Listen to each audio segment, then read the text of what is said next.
श्री स्वामी समर्थ. जय जय स्वामी समर्थ. नमस्कार मैत्रिणींनो, स्वागत आहे तुम्हा सर्वांचं पुन्हा एकदा माझ्या या नवीन व्हिडिओमध्ये. तर आज आहे 18 डिसेंबर, वार आहे गुरुवार आणि हा मार्गशीर्ष महिन्यामधील चौथा आणि शेवटचा गुरुवार असणार आहे. तर या शेवटच्या गुरुवारी आपल्याला या व्रताचं म्हणजेच मार्गशीर्ष महिन्यामध्ये केल्या जाणाऱ्या व्रताचं उद्यापन करायचं आहे.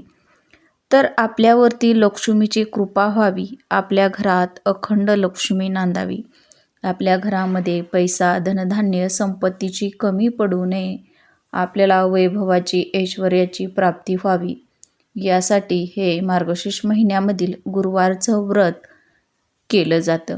तर या दिवशी सकाळी लवकर उठून आपण आपल्या देवघरामधील नित्यदेवांची नित्य देवपूजा करून घेत असतो. त्यासोबतच या व्रताची जी पूजा मांडणी आहे तर ती करत असतो. दिवसभर उपवास करून संध्याकाळी माता लक्ष्मीला गोडाधोडाचा नैवेद्य अर्पण करून हा उपवास जो आहे तर तो सोडला जात असतो.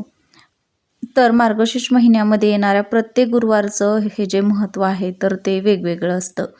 हे व्रत इतकं प्रभावशाली मानलं जातं की हे व्रत केल्यानं आपल्या सर्व इच्छा, मनोकामना पूर्ण होतात आणि आपल्याला अष्टलक्ष्मीचा आशीर्वाद प्राप्त होत असतो.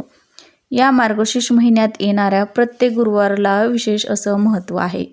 या मार्गशीर्ष महिन्यामध्ये येणारी चतुर्थी, एकादशी, त्यासोबतच गुरुवार हे जे आहेत तर ते अतिशय महत्त्वाचे मानले जातात. हा जो पवित्र महिना आहे तर तो संपूर्ण महिना भगवान श्रीहरी विष्णू आणि माता लक्ष्मी यांना समर्पित केला जातो. आणि अशा पवित्र दिवशी आपल्याला संध्याकाळी आपल्या घरामध्ये कापुरासोबत ही एक वस्तू जाळायची आहे. यामुळं आपल्या घरातील वादविवाद, भांडणे, कटकटी, वास्तुदोष, नकारात्मकता नष्ट होईल. आपली 7 पिढ्यांची दरिद्रता, गरिबी नष्ट होऊन आपल्या घराची, मुलांची प्रगती होईल. असा हा अतिशय प्रभावी उपाय आज आपण या व्हिडिओमध्ये पाहणार आहोत. त्यामुळे तुम्ही हा व्हिडिओ कुठेही स्किप न करता शेवटपर्यंत नक्की पहा. चॅनलवरती नवीन आला असाल तर प्लीज चॅनलला सबस्क्राईब करा. चला तर मग अशा सुंदर व्हिडिओला सुरुवात करूया. तर या गुरुवारच्या दिवशी बघा, राहुकाळ जो आहे तर तो दुपारी 1:35 पासून तो दुपारी 2:53 आहे. आणि या साधारणतः 1.5 तासाच्या राहू काळामध्ये आपल्याला ही जी पूजा आहे तर ती चुकूनही करायची नाही किंवा मांडायची सुद्धा नाही. कारण की राहू काळामध्ये कोणतेही शुभ कार्य किंवा पूजापाठ जे आहेत तर ते केले जात नाहीत. म्हणून आपण या गुरुवारची पूजासुद्धा करायची नाही आणि मांडणीसुद्धा या पूजेची करायची नाही. त्यासोबतच उद्यापनसुद्धा करायचं नाही. तर पूजेचा मांडण्याचा जो शुभ मुहूर्त आहे तर तो आज सकाळी 6 वाजल्यापासून दुपारी 12 वाजेपर्यंत आहे. आणि तुळशीचा शुभ मुहूर्त हा सकाळी 8:25 पासून ते रात्री 10:13 आहे.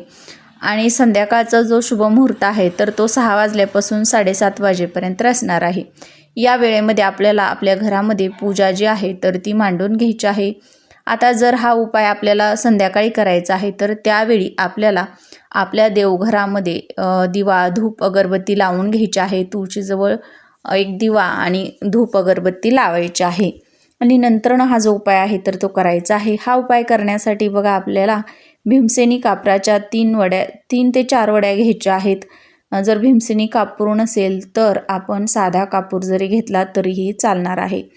तर आपल्या घरामध्ये कापूर जाळण्याचे भरपूर असे फायदे आहेत. वास्तुशास्त्रामध्ये कापूर जाळणं जे आहे तर ते खूप शुभ मानलं जातं. आपल्या घरातील सर्व नकारात्मकता काढून टाकण्याचं काम जे आहे तर ते कापूर करत असतं. त्यासोबतच आपल्याला 3 हिरवी वेलची, 3 अखंड फुलासहित असणाऱ्या लवंगा घ्यायच्या आहेत. त्यासोबतच आपल्याला थोडीशी पिवळी मोहरी देखील घ्यायची आहे. तर या सर्व वस्तू घेऊन आपल्याला देवघरासमोर बसायचं आहे. कापूर जाळण्याचं भांडं आपल्याला घ्यायचं आहे किंवा आपल्याला मातीची एखादी मोठी पंती जी आहे तर ती घ्यायची आहे. त्याच्यामध्ये आपल्याला सुरुवातीला थोडेसे तांदूळ टाकायचे आहेत. त्याच्यावरती आपल्याला कापराची वडी ठेवायची आहे आणि नंतर या 3 हिरवी वेलची आणि 3 लवंग आणि थोडीशी पिवळी मोहरी आपल्याला याच्यावरती ठेवायची आहे. आणि हा जो कापूर आहे तर तो आपल्याला प्रज्वलित करायचा आहे. प्रज्वलित केल्यानंतर आपल्याला संपूर्ण घरामध्ये हा कापूर जो आहे जळत आहे तोपर्यंत फिरवून आणायचा आहे. आणि फिरवून आणत असताना ओम श्री हिम क्लीम श्री सिद्ध लक्ष्मी नमः या मंत्राचा सातत्यानं जप करायचा आहे. किंवा ओम नमो भगवते वासुदेवाय नमः या मंत्राचा जप करायचा आहे. किंवा श्री स्वामी समर्थ या मंत्राचा तुम्हाला सातत्यानं जप करायचा आहे जोपर्यंत हा कापूर जळत आहे तोपर्यंत. आता सर्व घरामधून आपल्याला ह्या कापूर फिरवून आणल्यानंतर शेवटी आपल्या मुख्य दरवाजाच्या उंबरठ्यावरती हे कापूर जाळण्याचं जे भांडं आहे तर ते ठेवायचं आहे.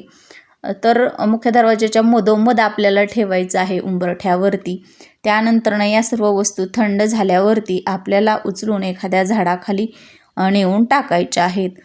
तर अशा पद्धतीनं कापरासोबत आपल्याला या ज्या वस्तू आहेत तर त्या आपल्या घरामध्ये जाळायच्या आहेत. या ज्या वस्तू आहेत तर त्या माता लक्ष्मीला अतिशय प्रिय आहेत. आणि या जर वस्तू जाळल्यानं आपल्या घरात बघा जी नकारात्मकता असते, आपल्या घरामध्ये वादविवाद होत असतील, कटकटी असतील, हे सर्व होत असतं तर ते आपल्या घरामध्ये साठलेल्या नकारात्मकतेमुळं.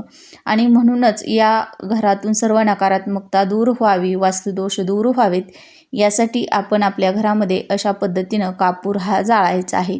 गुरुवार हा मार्गशीर्ष महिन्यामधील आहे, शेवटचा गुरुवार आहे, अतिशय महत्त्वाचा वार आहे. आणि म्हणूनच आपल्याला हे कापरासोबत या 3 वस्तू जाळायच्या आहेत.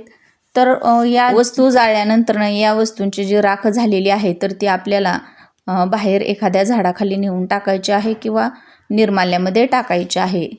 आता बघा, ज्यांनी मार्गशीर्ष महिन्यातील गुरुवारची पूजा मांडलेली आहे तर अशांनी माता लक्ष्मीची आरती करताना त्यावेळेस आपण जो कापूर जाळतो तर त्यामध्ये 3 हिरवी वेलची आणि 3 लवंग टाकून आपल्याला माता लक्ष्मीची जी आरती आहे तर ती करायची आहे. आणि ज्यांच्या घरामध्ये पूजा मांडलेली नाही तर त्यांनी अशा पद्धतीनं कापरासोबत आपल्याला या 2 वस्तू देवघरासमोर बसून जाळायच्या आहेत. आणि शेवटी आपल्याला मुख्य दरवाजाच्या उंबरठ्यावरती नेऊन ठेवायचे आहे. यामुळे आपल्या घरातील सर्व नकारात्मकता दूर होण्यास मदत होत असते.